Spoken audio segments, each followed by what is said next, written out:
परिजन थे वो हाँ। इंतजार कहीं ना कहीं करते रहे कि वो अपनी बेटी का अंतिम संस्कार परिवार से कर पाएंगे, लेकिन एक दबाव कह सकते हैं, राजनीतिक स्टैंड कह सकते हैं, क्योंकि इस मामले को लेकर अपना जिला ही नहीं पूरे प्रदेश में, पूरे देश में एक तरह का उबाल है। उसको चलते हुए यहाँ तक जो लोग आने वाले थे उनको बचाव किया गया, मीडिया से बचाव किया गया, और दाह संस्कार एक पुलिस के द्वारा अलग तरीके से किया गया कि रात को 1:30 पे जब उसकी बॉडी आई और लगभग 2:30 बजे उसका दाह संस्कार कर दिया गया।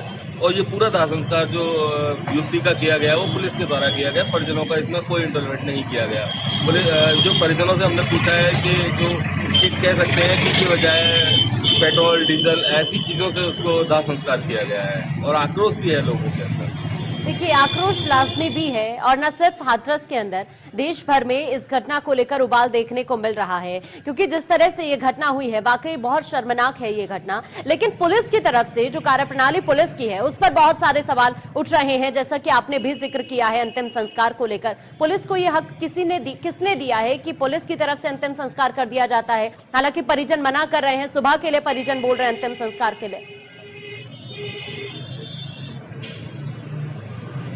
वो पुलिस को हक क्या ये कह सकते हैं कि उसने अपने बचाव के लिए कहीं उबाल ना आ जाए, लोग उसका बहुत सारा आक्रोश उठाएंगे लोगों को फिर बिल्कुल बचने के लिए, क्योंकि कहीं ना कहीं बहुत सारे नेता भी थे, बहुत सारी पार्टियां हैं जो उसमें सहयोग कर रही हैं। आज ये राजनीतिक स्टैंड बन गया है, और जो मीडिया को भी उससे बहुत दूर रखा गया कि आपको पूरे बैगेडिंग करके एक बॉडी का अंतिम संस्कार किया गया, ये कह सकते हैं कि अपनी लूट डाली है। ठीक है, शुक्रिया पीएन शर्मा आपका तमाम जानकारी पहुंचाने के लिए।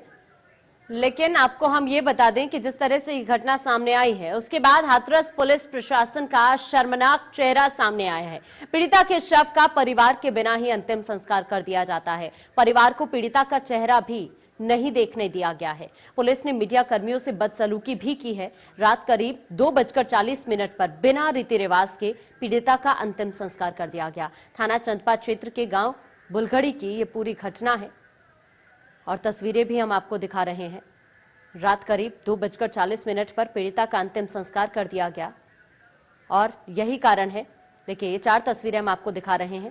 पहली तस्वीर में आप देखिए कि किस तरह से परिजनों के साथ बदसलूकी की गई, क्योंकि वो मना कर रहे थे पीड़िता का अंतिम संस्कार करने के लिए। दूसरी तस्वीर, पुलिस ने परिजनों को रोक लिया।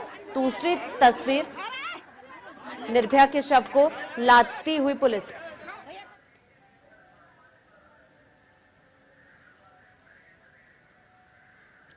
हमारे साथ सपा सरकार में पूर्व मंत्री अभिषेक जुड़ चुके हैं। अभिषेक मिश्रा हमारे साथ जुड़ चुके हैं। अभिषेक जी, बहुत बहुत स्वागत है आपका इंडिया न्यूज पर। देखिए, देर रात परिजनों की तरफ से जो आरोप लगाया जा रहा है इस मामले में, वो कह रहे हैं कि पुलिस ने जबरन अंतिम संस्कार किया है पीड़िता का, लेकिन पुलिस कह रही है कि ऐसा कुछ भी नहीं है। लेकिन तस्वीर भी यही बयां करती है। हम 4 तस्वीरें भी लगातार दर्शकों को ये दिखा रहे हैं कि किस तरह से परिजनों के साथ बदसलूकी की गई है और पीड़िता का जबरन अंतिम संस्कार कर दिया गया। क्या प्रतिक्रिया आपकी होगी इस पर? मुझे लगता है ये उत्तर प्रदेश में एक काला दिन की तरह याद रखा जाएगा आने वाले वक्त में, कि जब पहले तो हम बच्ची को बचा नहीं पाए, उसको 14 दिन हमने यहाँ रखा, उसको ट्रांसफर नहीं किया दिल्ली या किसी अच्छे अस्पताल नहीं भेजा, और जब उसकी मौत हो गई तो हम बिना बताए रात में 2:30 बजे 3 बजे उसका अंतिम संस्कार कर रहे हैं, और परिवार को ढकेल करके किनारे करके बिना परिवार को दिखाए, जब ये तो परिवार का निर्णय होगा कि उसका अंतिम संस्कार कब होगा। अब अंतिम संस्कार का निर्णय भी उत्तर प्रदेश की सरकार भारतीय जनता पार्टी की लेने लगेगी, तो ये इस तरह तो काम नहीं चल सकता। ये तो जनता को, मतलब इससे बड़ा अत्याचार, इससे बड़ा अपमान वैसे इस बच्ची के साथ जो हुआ, इससे गलत हो नहीं सकता। और उसका अंत इस तरीके से कि उसका अंतिम संस्कार भी जबरदस्ती कर दिया जाए, ये बहुत ही गलत बात है। हम इसका सख्त विरोध करते हैं, और सिर्फ इस पे नहीं, हर जगह, हर मौके पे, हर प्लेटफॉर्म पे, हर सड़क पे, हर नुक्कड़, हर चौराहे पे विरोध करेगी समाजवादी पार्टी। इसकी लड़ाई लड़ेगी और इसका सम्मान वापस। ये वही लोग हैं, माननीय प्रधानमंत्री जी को आज याद आना चाहिए कि जिनका पैर धो करके वो साफ कर रहे थे कुंभ में। उस समाज की बच्ची अगर सुरक्षित नहीं है तो किस समाज की बच्ची सुरक्षित है? इनको प्रधानमंत्री का डर नहीं रह गया है? उत्तर प्रदेश इस तरीके से चलाएंगे ये? बिल्कुल, बहुत नाराजगी है हम लोग, मतलब मैं बहुत कुछ कह नहीं पा रहा हूँ, लेकिन बहुत ज्यादा गुस्सा है लोगों में।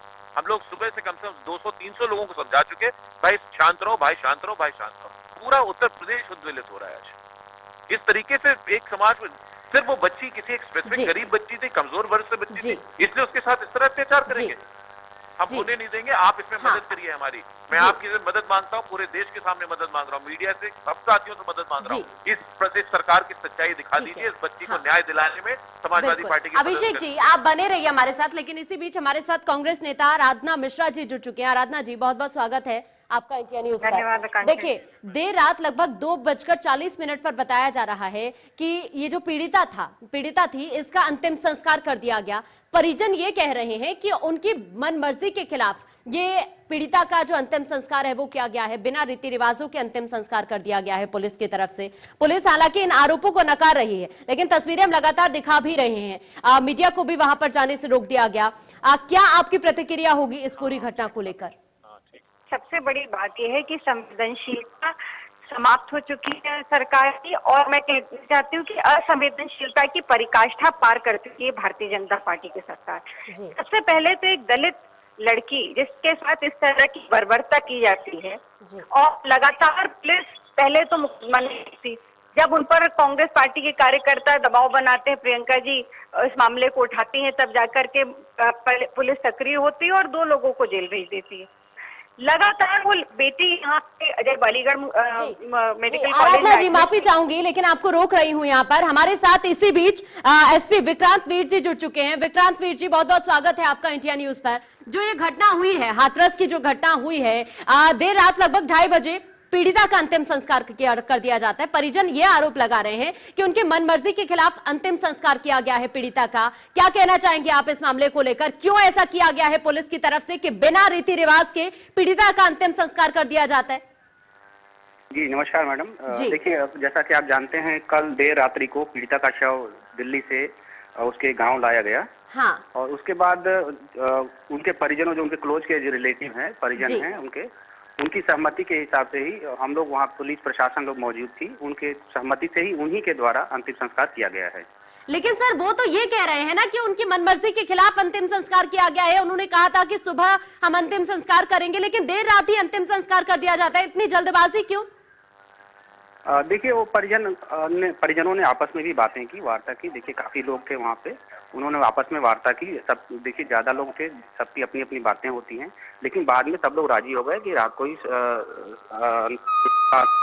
तो कर दिया जाए। तो क्या आप ये कहना चाहते हैं कि परिजनों की तरफ से ये झूठ बोला जा रहा है? जो आरोप पुलिस की कार्यप्रणाली पर लगा रहे हैं, ये सब आरोप झूठे हैं? नहीं, देखिए, मैं किसी को झूठा या ऐसा कुछ नहीं कहना चाहूंगा। मैं बस यही कहना चाहता हूँ कि परिजनों ने आपस में बातचीत की, वार्ता की, उनकी सहमति हुई, उसके बाद उन्होंने शव का अंतिम संस्कार किया। लेकिन वो तो ये कह रहे हैं कि उन्होंने अंतिम संस्कार नहीं किया है, पुलिस ने अंतिम संस्कार किया है। नहीं, वहाँ पे परिजनों ने अंतिम संस्कार किया है, उन्होंने उसका वीडियो भी बनाया है। हाँ। और सब लोग, उनके जो क्लोज रिलेटिव हैं, वो हाँ। सब वहीं पे थे। लेकिन सर, ये तस्वीरें भी तो हम दिखा रहे हैं ना, ये तस्वीरें भी बयां कर रहे हैं कि किस तरह से परिजन रोते बिलखते हुए दिख रहे हैं, और पुलिस ही सिर्फ चारों तरफ नजर आ रही है, परिजन तो कोई भी वहाँ पर नजर नहीं आ रहे। ये तस्वीरें तो झूठी नहीं हो सकती ना। देखिए, ये दुर्भाग्यपूर्ण घटना है, परिवार शोक संतप्त परिवार है। हाँ। तो वो तो जरूरी है, ऐसा है, मतलब नॉर्मल है कि वो तो अभी शोक संतप्त हैं, रो रहे हैं। हम लोग पूरा पुलिस प्रशासन, जिला प्रशासन परिजनों के साथ है, उनके दुख दर्द में हम लोग उनके साथ। सर, आप उनके साथ हैं, लेकिन जो अंतिम संस्कार किया गया है, देर रात 2:40 पर अंतिम संस्कार आप कर देते हैं। सुबह तक जब वो रुकने के लिए कह रहे थे, तो आपने ऐसा क्यों किया है? और अगर परिजन, ठीक है, आप कह रहे हैं कि बहुत दुखद ये स्थिति है उनके लिए, लेकिन ऐसे में कोई तो वहां पर उसके साथ होना जरूरी था ना। पुलिस सिर्फ नजर आ रही है वहां पर। देखिए मैडम, उन्होंने खुद भी वीडियो बनाया है, और उसमें आप देख सकते हैं कि परिजन हैं, उनके पिता हैं, भाई हैं, जो क्लोज रिलेटिव हैं, सब लोग हैं, और सब लोगों ने आपसी सहमति से किया था ये। और इसमें किसी की तरह का पुलिस या प्रशासन का दबाव नहीं था। हम लोगों ने उनकी मदद की थी, जैसे कि शव के लिए लकड़ियां इकट्ठा करने का, और जो होता है सामग्री इकट्ठा करने का, ये सब हम लोगों ने प्रोवाइड कराने की कोशिश की थी। बस यही पुलिस का रोल रहा, और शांति व्यवस्था के लिए पुलिस का प्रशासन वहाँ मौजूद था और अभी भी है। और जो परिजन हैं, उनकी सिक्योरिटी का भी हम लोगों ने पूरा बंदोबस्त कर रखा है। सर, सिक्योरिटी का बंदोबस्त आपने किया है, ये आप भी जानते हैं कि हिंदू रीति रिवाज में ऐसा नहीं होता है कि रात को ही शव का अंतिम संस्कार कर दिया जाए। आप 2:40 पर रात को शव का अंतिम संस्कार कर रहे हैं, लेकिन ऐसा बिल्कुल नहीं होता है। रोते बिलखते हुए परिजन भी तस्वीरों में दिखाई दे रहे हैं। जब उनको सौंपा तक नहीं जाता है शव, क्यों इतनी जल्दबाजी आपकी तरफ से की गई है? किस चीज को छिपाना चाहते थे आप? मैडम, जैसा मैंने पहले भी बताया इसमें पुलिस की तरफ से या प्रशासन की तरफ से कोई जल्दबाजी नहीं की गई। परिजनों ने ही सर ये जल्दबाजी नहीं है तो फिर क्या है ये? आप रात को 2:40 पर ही उसका अंतिम संस्कार कर रहे हैं। 12 बजे के टाइम ही दिन में लगभग पोस्टमार्टम की प्रक्रिया लगभग कंप्लीट हो गई थी, तो शव को टाइम भी हो गया था गाँव आते आते। तो इसी तरह से जो उनके घर में परिजन थे उन्होंने भी अपनी राय व्यक्त की और अंत में सब लोग तैयार हो गए और उन्होंने उसका शव का अंतिम संस्कार कर दिया। तो फिर परिजन आसपास नजर क्यों नहीं आ रहे हैं? अगर सुबह तक पुलिस रुक जाती तो क्या हो जाता जब वो मांग कर रहे थे कि हमें सुबह अंतिम संस्कार करना है? मैडम देखिए, वहाँ पे कुछ और भी लोगों ने वीडियो बनाए हैं, जैसा कि हम लोगों को भी प्राइवेटली उन्होंने दिया है, लेकिन उसको चूंकि पीड़िता की और उनके परिजनों की जो आइडेंटिटी है वो डिस्क्लोज नहीं करनी चाहिए, इसलिए वो शेयर नहीं की जा रही है। लेकिन उसमें मैं फिर से कहना चाहूंगा कि जो पीड़िता के परिजन थे और वो पूरी तरह से शामिल थे और पुलिस और प्रशासन लॉ एंड ऑर्डर के लिए और उनकी सुरक्षा के लिए पहले भी मौजूद थी और अभी भी मौजूद है। ठीक है विक्रांत जी, आप बने रहिए हमारे साथ, लेकिन हमारे साथ कांग्रेस नेता आराधना मिश्रा लगातार बनी हुई हैं। आराधना जी, आप भी एसपी साहब को सुन रहे थे, वो कह रहे हैं कि उनकी मनमर्जी के खिलाफ नहीं किया गया है और आप भी ऐसा जानती हैं कि रात में हिंदुओं के यहाँ पर जो रीति रिवाज होते हैं उनके मुताबिक अंतिम संस्कार रात को नहीं किया जाता है, लेकिन पुलिस ये कह रही है कि उनकी मर्जी के मुताबिक ही ये सब कुछ हुआ है। तस्वीरें ये बयां कर रही हैं कि किस तरह से परिजन रोते बिलख रहे हैं और आसपास कोई भी परिजन मौजूद नहीं है, सिर्फ पुलिस वाले दिख रहे हैं। क्या कहना चाहेंगी आप इसको लेकर?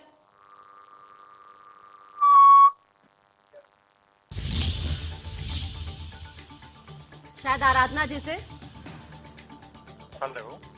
संपर्क कट गया है, लेकिन आपको ये बता दें कि देखिए एसपी की तरफ से ये कहा गया है कि परिजनों की मर्जी से ही अंतिम संस्कार हुआ है, परिजनों के ऊपर कोई दबाव नहीं था, ये कह रहे हैं हाथरस के एसपी।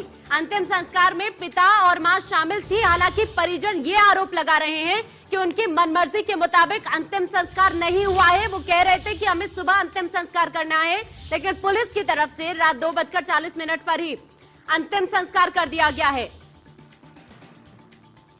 हमारे साथ लगातार सपा के पूर्व मंत्री अभिषेक मिश्रा जी भी लगातार बने हुए हैं। अभिषेक जी, आपने भी अभी एसपी साहब को सुना होगा, वो ये कह रहे हैं कि उनकी मर्जी के हिसाब से ही अंतिम संस्कार किया गया है। परिजनों की तरफ से पहले बातचीत हुई थी इस मामले को लेकर और उसके बाद अंतिम संस्कार किया गया, लेकिन जैसा कि हम देख रहे हैं तस्वीरों के जरिए भी, उन तस्वीरों में साफ नजर आता है कि पुलिस चारों तरफ खड़ी है, पुलिस की तरफ से अंतिम संस्कार कर दिया जाता है, परिजन रोते बिलखते हुए अलग खड़े नजर आते हैं। आप कैसे देख रहे हैं इस पूरी घटना को? क्या पुलिस छिपाना चाहती है? देखिए एसपी साहब इसके अलावा कुछ कह भी नहीं सकते जो वो कह रहे हैं। अगर आप सच्चाई जानना चाहती हैं तो वे इतना चेक कर लीजिए कि इनके जो कॉल रिकॉर्ड होंगे एसपी साहब के और बाकी लोगों के, वो ये पब्लिक कर दें और ये बता दें लखनऊ से किसका किसका कब कब फोन आया था। आपको पूरी सच्चाई पूरे उत्तर प्रदेश को, हिंदुस्तान को तुरंत पता लग जाएगी। ये बिल्कुल गलत बात है। कोई परिवार रात में 2:45 पे नहीं अंतिम संस्कार करता। हम लोग भी सुबह शाम यही काम कर रहे हैं।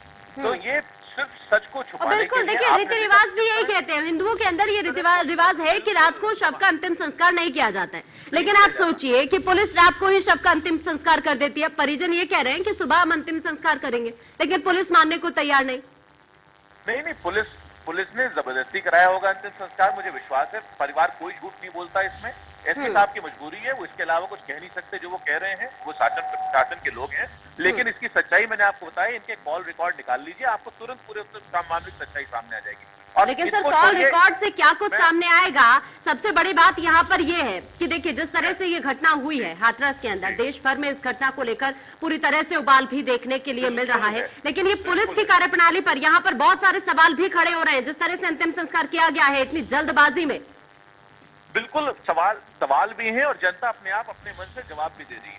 पूरा समाज, मैंने आपको कहा सुबह मेरे घर पे कम से कम 200-300 लोग इकट्ठा थे जो चाहते थे कि इस पे धरना प्रदर्शन बवाल हो। हम लोगों ने कहा बिल्कुल करेंगे, लेकिन प्रशासन की प्रक्रिया देख लें। आपको याद हो गया निर्भया कांड ने पूरा दिल्ली हिला दिया था और उसके बाद से कांग्रेस को मौका नहीं मिला। यही निर्भया केस उत्तर प्रदेश में माननीय योगी आदित्यनाथ जी की सरकार के लिए होने जा रहा है।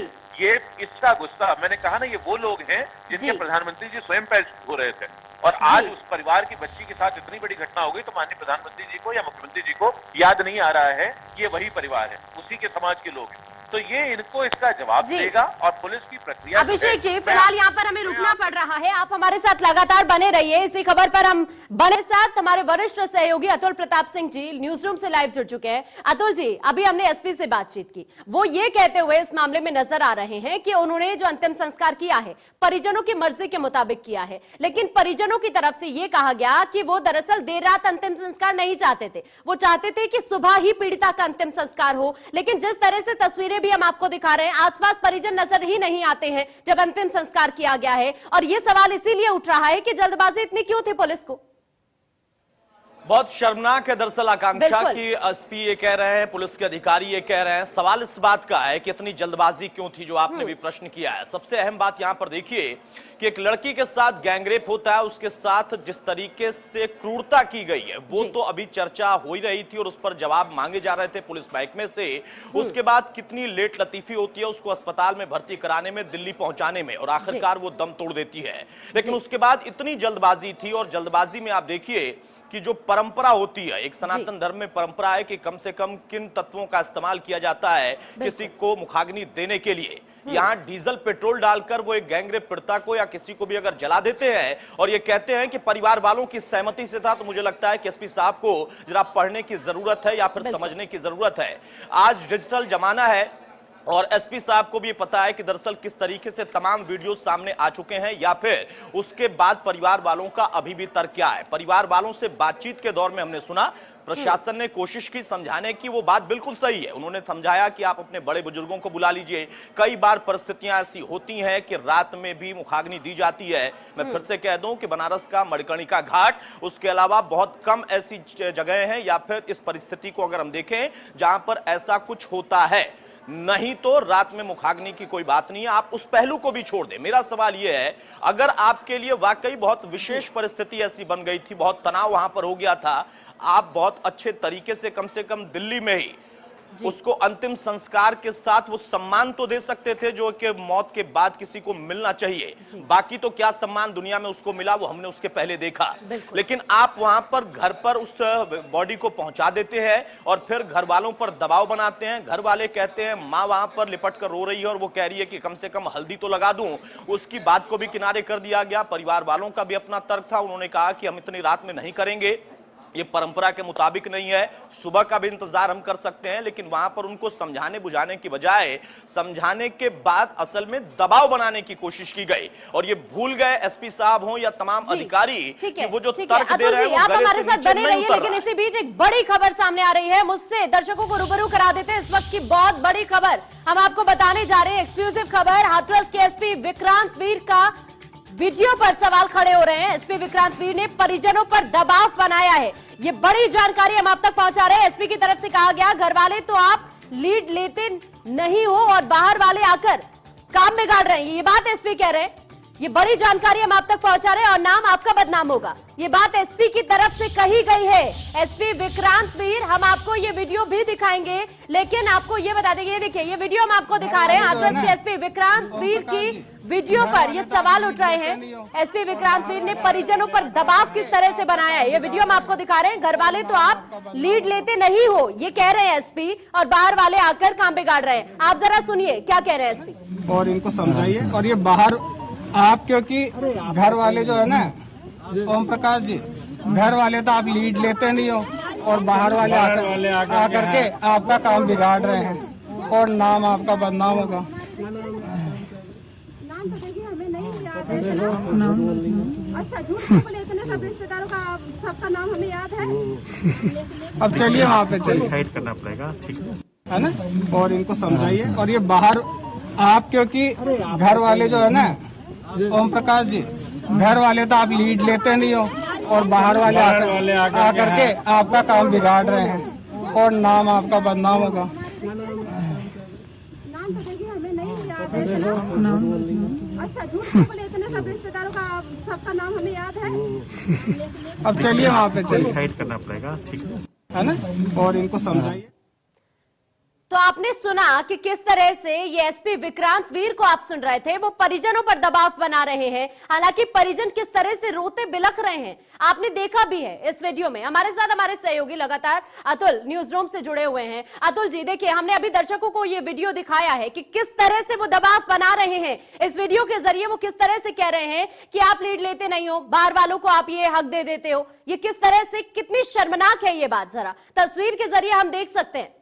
पुलिस अधिकारी जिस तरीके से बात कर रहे हैं वो एक तरीके का दबाव ही बना रहे हैं। वो कह रहे हैं कि आप लीड नहीं लेते हैं, बाहर के लोग आते हैं उस पर राजनीति करते हैं, वो लीड लेते हैं। वहां पर परिवार अपनी बात रख रहा है। आकांक्षा यहां पर समझने की जरूरत यह है, ना सिर्फ एसपी बल्कि मैं एसडीएम पर भी सवाल खड़े कर रहा हूं। उनकी भी प्रतिक्रिया जब आई तो उनका कहना था कि सब कुछ बहुत सामान्य है, कुछ भी ऐसा नहीं है। यहां पर एसपी ये कह रहे हैं कि नाम आपका बदनाम होगा। बदनाम मतलब क्या होता है? एक परिवार की बच्ची के साथ गैंगरेप हो जाए और उस परिवार को, उस बच्ची को खोना पड़े और उसके बाद भी वहीं बदनामी झेले।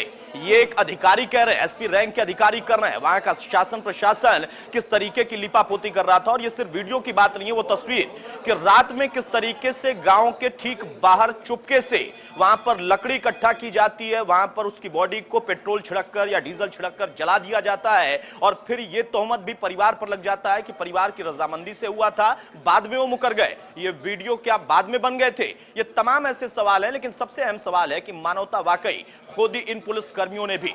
राजनीति यहां पर अलग विषय है। और देखिए, प्रियंका गांधी ने योगी से इस्तीफा मांग लिया है। राजनीति होगी, तमाम तरह की ऐसी खबरें और तमाम पार्टियां इसमें अपनी तरफ से अब एज ले चुकी हैं, वो एक अलग विषय है। लेकिन एक दायित्व जो शासन प्रशासन का होता है, और जिस तरीके से इस पूरे घटनाक्रम में जिस दिन से घटना घटित हुई तब से लेकर अब तक इस मामले को दबाने की कोशिश की गई। उचित समय पर उस पीड़िता को अस्पताल अगर दिल्ली पहुंचा दिया गया होता, किसी और अच्छे अस्पताल में पहुंचाया गया होता, तो शायद कम से कम वो जिंदगी की जंग हारती नहीं। लेकिन हर जगह पर लापरवाही ना सिर्फ बरती गई, बल्कि उसके साथ साथ ये साफ दिखता है कि इंटेंशन के साथ ये लापरवाही बरती गई है, या इंटेंशन के साथ ये सब कुछ किया गया है। लूप होल्स बहुत सारे हैं। पुलिस महकमा अपने आप को बचाने की, शासन अपने आप को बचाने की कोशिश करेगा।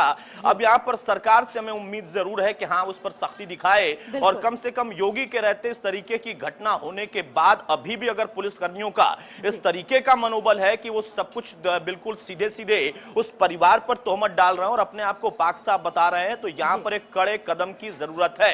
अब वो क्या होगा, क्योंकि राजनीति भी होगी और राजनीति हम इसे नहीं कह सकते।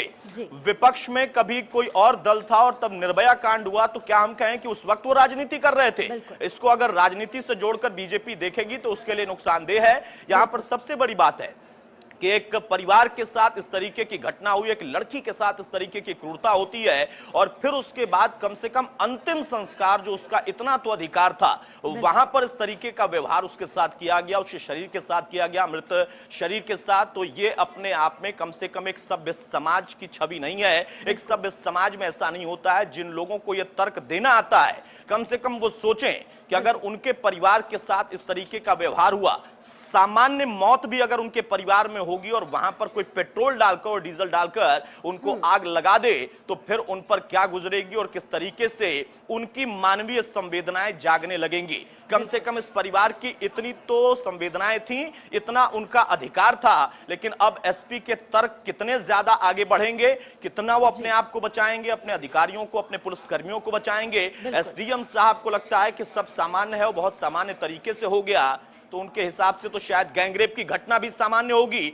उसके बाद जुबान काट देना भी सामान्य होगा और रीढ़ की हड्डी तोड़ देना या गर्दन की हड्डी तोड़ देना भी सामान्य होगा। शायद उनके लिए इसी तरीके की व्यवस्था सामान्य होगी। आकांक्षा, शुक्रिया अतुल जी आपका हमारे साथ जुड़ने के लिए। लेकिन अब हमारे साथ इसी बीच हमारे सहयोगी पीएन शर्मा भी जुड़ चुके हैं। पीएन शर्मा, देखिए अभी हमने एक वीडियो दिखाया है दर्शकों को, उस वीडियो में ये साफ दर्शाया जा रहा है कि किस तरह से एसपी साहब दबाव बना रहे हैं परिजनों पर। परिजन रो रहे हैं, बिलख रहे हैं, लेकिन वो दबाव बना रहे हैं अंतिम संस्कार को लेकर।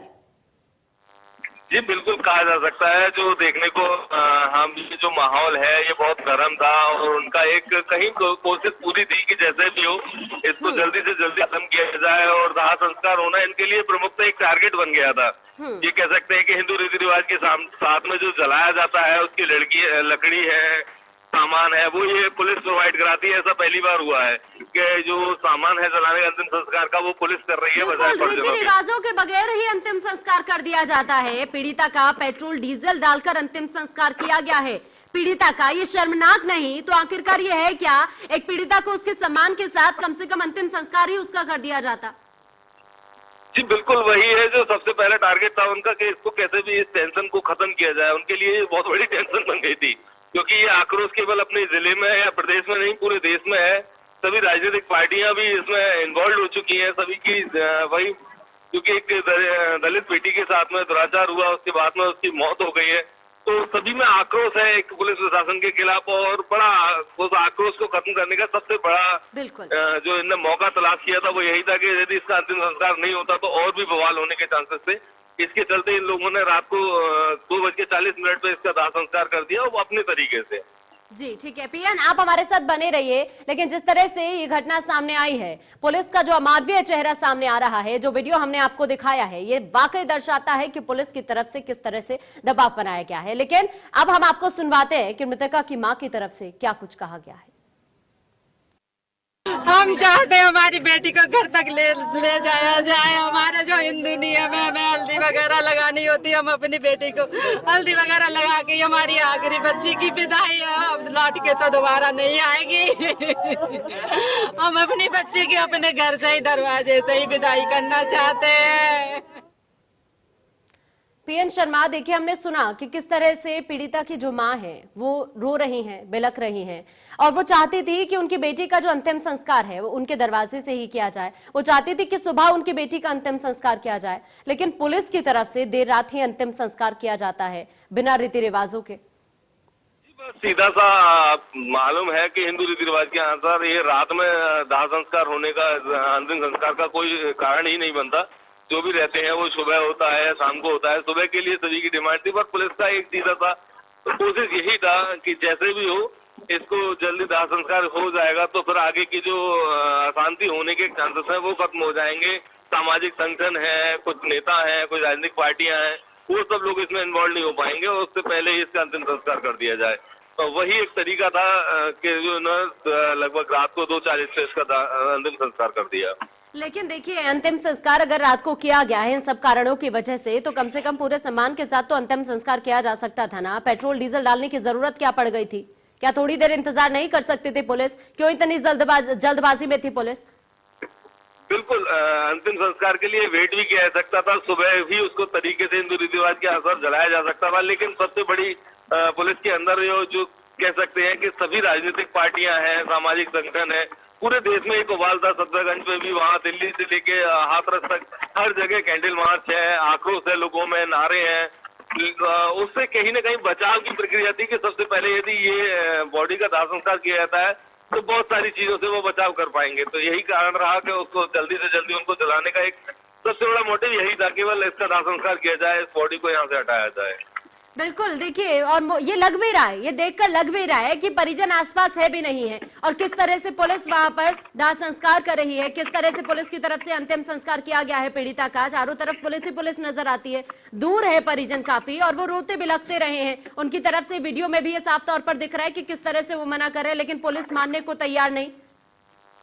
जी बिल्कुल, ये हम कह सकते हैं, जैसे हम कल का आपको माहौल बता देते हैं। कल का माहौल था, वह कई नेता थे, कांग्रेस के नेता थे, समाजवादी पार्टी के नेता थे, सपा के नेता थे, ये कई सामाजिक संगठन थे, कुछ ग्रामीण लोग थे, वो सभी वहां आना चाहते थे, गांव में जाना चाहते थे। लेकिन वहां गांव में जो नेता थे या सामाजिक संगठन थे या लोगों की भीड़ नहीं थी।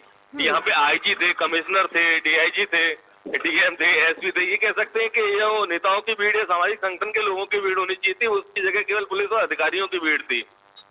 हाँ, एक बड़ी सावधानी थी। हाँ, पीएन शर्मा, आप बने रहिए हमारे साथ। लेकिन इसी बीच आपको सुनवा देते हैं कि मृतका की परिजन, पुलिस वालों ने कोशिश की कि आप में से कुछ लोगों को वहां तक ले जाया जाए। जी हाँ, जबरदस्ती, क्योंकि पापा जब हमारे वहाँ से दिल्ली से आए थे इसके साथ, तो मेरे भाई को सीधा वहीं पर लेके जा रहे थे। तो हमारे जो परिजन, जो हमारे घर वाले थोड़े, तो उन्होंने वहाँ पे जाकर उनका रास्ता रोका कि इनको, एम्बुलेंस के पास बैठे, जी हाँ, एम्बुलेंस के पास बैठे हुए थे। तो उन्होंने बोला कि जब तक लड़की घर पे नहीं जाएगी उसकी, हम अपने घर से उसको लड़की को बताएं। रात में नहीं दाह संस्कार करना चाहते थे? जी सुबह के लिए? हाँ, सुबह के लिए हमारी मांग थी, हम सुबह आराम से करेंगे अपने बहन की। जी, क्या कहना है आप? चूंकि दाह संस्कार कर दिया गया, कल रात जब यहाँ बॉडी दिल्ली से लाया गया, तब से लेकर दाह संस्कार करने तक क्या कुछ हुआ? क्या प्रशासन ने पूछा नहीं आप लोगों से, या आप लोग गए नहीं? सर, हमारे ऊपर प्रशासन दबाव बना रहा था कि आप रात में ही इसके अंतिम संस्कार को कीजिए। हमने केवल मना कर दिया कि हम करेंगे तो केवल सुबह करेंगे, अब नहीं करेंगे, रीति रिवाज पूरे से रस्मों से पूरे करेंगे, इस संस्कार को अंतिम विदाई है। पर उन्होंने नहीं माना, करना है तो अभी कर दीजिए और नहीं तो फिर हम अपने आप देख लेते हैं। फिर उन्होंने, अब सारा प्रशासन था, डीएम एसडीएम सभी लोग थे, तो उन्होंने सभी दबदबा बना के अब रात को अंतिम संस्कार कर दिया। सुबह आप लोग जब करने को तैयार थे तो फिर रात में करने को लेकर कुछ बातचीत हो रही थी, क्यों रात में ही करना चाह रहे हैं? सर इनके ऊपर हो सकता है कोई पॉलिटिक्स दबाव हो या ये अपनी अपनी नौकरियां बचा रहे हों। और भी कुछ कहना चाहते हैं आप? सर हम ये कहना चाहते हैं कि इस बेटी के लिए जो भी दर्दनाक जो हादसा हुआ है, सभी लोग अब जो बेटी वाले हैं अपने दिल पर हाथ रख के देख लीजिए कि इसको न्याय मिलना चाहिए कि नहीं मिलना चाहिए। सर हमारा तो ये एक आग्रह है कि इसको एक न्यायिक जांच मिलनी चाहिए, जो न्यायिक जांच मिलनी चाहिए जो कि जज के दायरे में हो। और सर आप देख चुके हो कि ये जिनकी बेटी है पीड़ित है, इनका क्या व्यवसाय है, केवल मजदूरी है इन पर। अभी तक आप लोगों तक कोई रिपोर्ट आई है पुलिस के जांच के द्वारा या कुछ जो घटना हुई है उससे संबंधित? सर कुछ नहीं आया, अभी तो कुछ भी नहीं आया है। तो आप सुन रहे थे मृतका के परिजनों को, किस तरह से उनकी तरफ से ये कहा गया है कि उन पर दबाव बनाया जा रहा था। ये कहते हुए मृतका के परिजन, पुलिस की तरफ से कहा गया कि आप अंतिम संस्कार अभी कर लीजिए नहीं तो हम देख लेंगे। पुलिस की तरफ से ये कहा गया, ये साफ कहते हुए मृतका के परिजन नजर आ रहे हैं। आपने भी अभी सुना है कि किस तरह से पुलिस पर उन्होंने आरोप लगाए हैं। उनकी तरफ से कहा गया कि पुलिस उन पर दबाव बना रही थी और इसीलिए जबरन अंतिम संस्कार किया गया है। पीड़िता का पुलिस की तरफ से दबाव उन पर बनाया गया था। हालांकि एसपी साहब कह रहे हैं कि उन्होंने कोई भी दबाव नहीं बनाया। पीएन शर्मा हमारे साथ लगातार हमारे संवाददाता बने हुए हैं। पीएन शर्मा, अभी मृतका के परिजनों को हमने सुना, वो ये कह रहे थे कि उन पर साफ तौर पर दबाव बनाया जा रहा था। पुलिस ये कह रही थी कि आप अभी संस्कार करवा लीजिए नहीं तो फिर हम देख लेंगे। जी बिल्कुल, वो एक सीधा सा टारगेट बना हुआ था, इसके अलावा कुछ नहीं है। बस जो कहा अंतिम संस्कार उन्हें करना था। सबसे पहले अभी भी मैं यहाँ जो मौका है घटनास्थल पे खड़ा हुआ हूँ। गांव में जाने की किसी को इजाजत नहीं है। गांव को बैरिकेडिंग करा हुआ है, अच्छा खासा पुलिस फोर्स लगा हुआ है और गांव में जाने की इजाजत तक नहीं दी जा रही है। तो वही है, सबसे बड़ा बचाव उन्हें करना था कहीं न कहीं कि बचाव हो उनका और ये दाह संस्कार इसका किया जाए। बिल्कुल। और देखिए मृतका के परिजन ये भी कहते हुए नजर आए कि जिस तरह से वो दबाव बना रहे थे, जिस तरह से उनको वो बार बार फोर्स कर रहे थे, वो कहीं ना कहीं राजनीतिक दबाव का भी यहाँ पर इशारा करते हुए नजर आ रहे थे। बिल्कुल, कोशिश वही सबसे पहले उसका अंतिम संस्कार हो और जो बॉडी है उसको कहीं कहीं उसमें से हटाया जाए और जो पुलिस का एक टेंशन बनने वाला था वो सभी खत्म किया जाए। अभी भी जैसे हम परिजनों से मिलने की कोशिश कर रहे हैं गांव जाने की दोबारा में, लेकिन सभी को रोक दिया गया है। वहां से आगे तक एंट्री किसी की नहीं है। और शायद यही सब कारण है कि इतने सारे सवाल यहाँ पर एसपी साहब पर भी उठ रहे हैं। हालांकि वो तो सब आरोपों को नकार रहे हैं, ये तस्वीरों को भी वो नकार रहे हैं। वो तो ये कह रहे हैं कि उनकी मर्जी के हिसाब से किया गया अंतिम संस्कार, लेकिन ये दर्शाता नहीं है, ये तस्वीरें झूठ नहीं बोल सकती ना। जी बिल्कुल। लेकिन पीएन शर्मा, शुक्रिया आपका हमारे साथ जुड़े रहने के लिए, तमाम जानकारी के लिए।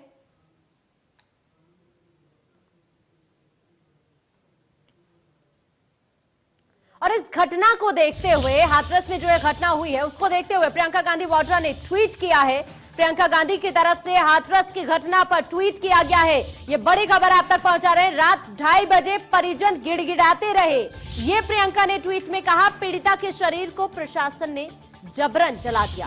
प्रियंका गांधी की तरफ से ये ट्वीट किया गया है। जब वो जीवित थी तब सरकार ने उसे सुरक्षा नहीं दी, जब हमला हुआ सरकार ने समय पर इलाज नहीं दिया। ये तमाम सवाल खड़े कर रही हैं प्रियंका गांधी वाड्रा। ट्वीट उनकी तरफ से किया गया है और पीड़िता के अंतिम संस्कार को लेकर उन्होंने बहुत सारे सवाल राज्य सरकार पर भी खड़े कर दिए हैं, पुलिस पर भी सवाल उन्होंने खड़े कर दिए। रात 2:30 बजे परिजन गिड़गिड़ाते रहे, ये ट्वीट के जरिए उन्होंने कहा। पीड़िता के शरीर को प्रशासन ने जबरन जला दिया।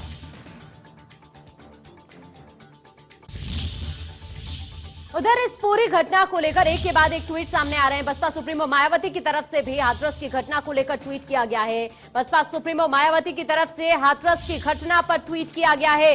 उन्होंने ट्वीट के जरिए कहा, परिवार की मर्जी के बगैर अंतिम संस्कार से रोष है।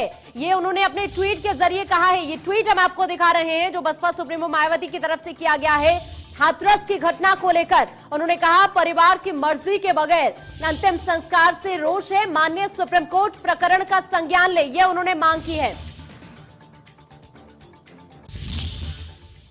और इस वक्त की एक और बड़ी खबर सामने आ रही है, उससे भी हम आपको रूबरू करा देते हैं। इस वक्त की ये बड़ी खबर आपकी टीवी स्क्रीन पर है। बाबरी विध्वंस मामले पर आज फैसला सुनाया जाएगा। इस वक्त की ये बड़ी खबर, चंपत राय सीबीआई कोर्ट पहुंच चुके हैं। ये बड़ी जानकारी हम आप तक पहुंचा रहे हैं। दरअसल कोर्ट की तरफ से सभी आरोपियों को कोर्ट में पेश होने के लिए कहा गया था। आज फैसला आने वाला है। 28 साल बाद चंपत राय इसी बीच सीबीआई कोर्ट पहुंच चुके हैं। ये बड़ी खबर हम आप तक पहुंचा रहे हैं। जज एसके यादव भी सीबीआई कोर्ट पहुंच चुके हैं। इस वक्त की ये बड़ी खबर आपकी टीवी स्क्रीन पर।